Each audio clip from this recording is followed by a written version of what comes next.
Hey guys, it's SupaGamma here with my first review on the channel, and the game I decided to review on my channel as the first review is Pokemon Snap for the Nintendo 64. I chose to do Pokemon Snap mainly because I want to go with a retro game rather than a newer game as like a Wii U game or a PS3 game and stuff like that, because I want to be a little more different, because most people like review the games that are like brand new and stuff like that, but not all people do that, but I'm just giving you an example. But I feel like doing a retro game because I'm in the retro mood today, so yeah. At first I was thinking of doing a Pikmin 2 review, but then I just changed my mind because I thought I was gonna write a script for it, but then I didn't, and then it was gonna be too long, even though I will be able to do stuff like that in the future.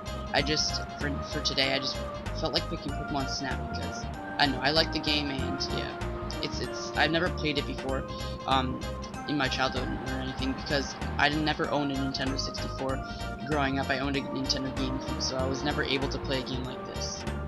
Out of all my Nintendo 64 games, this is actually by far, well, not by far, but it's one of my favorites, next to like Dr. Mario 64 and Paper Mario, and even GoldenEye. But I really like it because I think it's different, because people who are used to the regular Pokemon formulas, such as what the walkthrough I'm doing right now.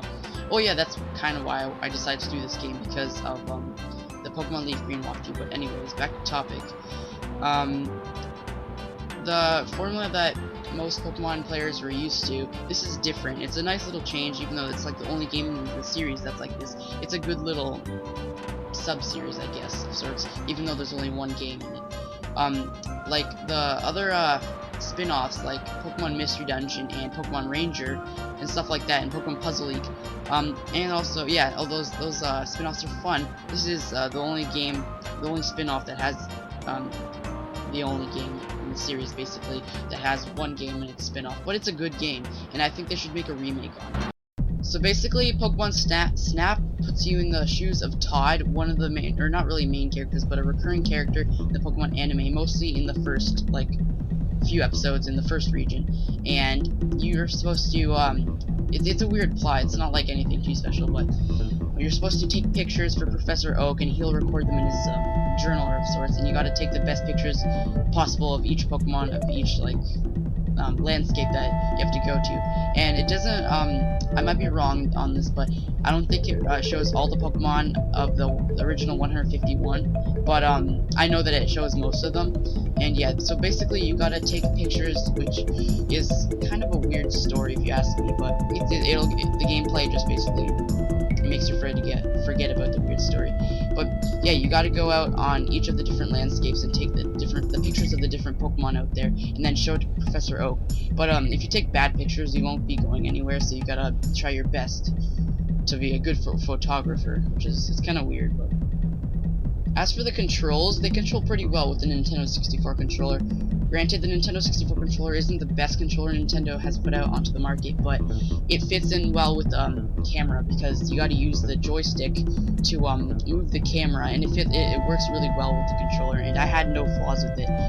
And you got to take pictures with the A button, and you can also zoom in with the Z trigger, which is a really nice fit into your hand, since your index finger naturally goes on to the Z target, which works really well with the game. Well, as for how the game plays, it plays pretty smoothly, but my only flaw with how the game plays is it's basically the same thing for each landscape. All you gotta do is take pictures of all the Pokemon there to unlock the new world, and there are some secrets to find in the game, like little, not really Easter eggs, but little things to find, like there are different ways to catch different Pokemon, which is good. Like you get to throw apples at them, which is kind of weird, to make them dizzy, so they stop in their tracks, so you can easily take a picture of them. And then you get to later throw on gas balls to poison them, which is really gruesome, kind of, and easily take pictures of them, and it helps with capturing other Pokemon. So yeah, it's a good gameplay style, but they could have changed some things around, which makes me wonder why they didn't, and makes me also wonder why they don't have a remake yet, which would be pretty cool. They could make one for the 3DS, which would make me want to get it. As for the music in the game, I really like it, especially the theme song that plays during on the start screen. It's really catchy, and it's really playful. It has like a playful theme to it, and the game doesn't have any serious music at all, which is pretty obvious for a Pokemon game, which is basically like it's a game for kids, really. And it has really nice music. It's not anything too boring, but it's not anything too special too, though, other than the main theme, which I just said before is really catchy and will get into your head in a matter of minutes. As for the presentation, I think the graphics look really nice for the Nintendo 64, and even though it was made basically around the Nintendo 64, the beginning of the Nintendo 64, it's really good at showing off how good the graphics are in the Nintendo 64 and how good it advanced is in the technology, since from the Super Nintendo came from 16-bit all the way to 64-bit, not including Nintendo's Virtual Boy, which is kind of like a misstep in Nintendo's library of systems. So yeah, it has really nice, vibrant, colorful graphics, and they didn't have an age too well because they seem a little blocky, but they're really nice for Nintendo 64 standards. So now that we've gotten all that done, let's get right to the score of the game. I rate this game a 7 out of 10. So yeah, overall, it's a pretty decent game. It's nothing too special, but it's a good game to have in your Nintendo 64 collection. And I wouldn't pay full price for it if I were you, if you find it on eBay or anything, which would be like around $50, because back then Nintendo 64 games were pretty expensive.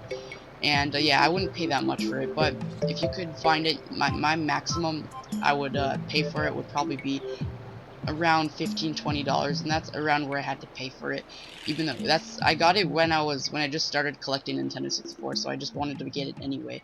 So yeah, if you like this review, which is my first review, please hit that hit the like button or whatever, and if you like my video, subscribe. And that's basically it for this review. It wasn't scripted, so you might see me screw up a lot in this review, but I just wanted to start off with a simple review. So thank you guys for watching, and stay tuned for more of my walkthrough and more reviews.